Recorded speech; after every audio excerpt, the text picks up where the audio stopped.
Kawadhi nyimene mogo kuom familia ma yutogi ni piny, jogo mani kod ng'ol kod mond liete kaunti ma Homa Bay obedo gi mor bang' yudo chiemo ma ginyalo dhi konyore go odiochieng' ma kiny ma idhialo sikuku mar Christmas.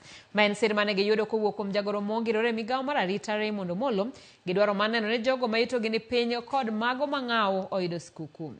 Chenro mar chiwo chiemo ne familia go ne otelie kod jagoro mar duond bura mar UDA kaunti ma Homa Bay, Mano Kennedy Ongati, kendo ne oyuore gi jotend duond buche kata duond bura no e wards 40 mag Homa Bay.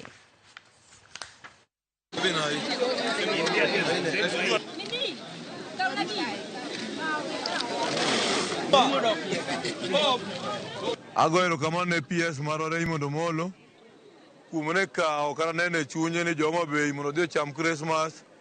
Bed ni ja party ma UDA kata bed ni ja ODM wan jo Kenya wa Homa Bay County, PS orwako ji te oneno ni mondo ji ocham Christmas. Kawo erokamano ni agoyo ne daktari PS Raymond Omollo mar Interior kuom timonwa gima chalo kama mar kelo chiemo mondo jo Homa Bay County ochiem kendo oyud Christmas. Kamon liete ni ka gi nyithind kie gi joma ok nyal to gi jite.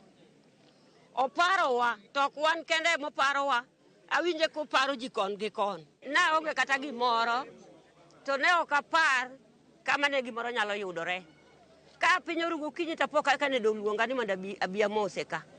Ka biro to ayudo ji. Koro agone Kennedy Ongati erokamano kod Raymond Omollo.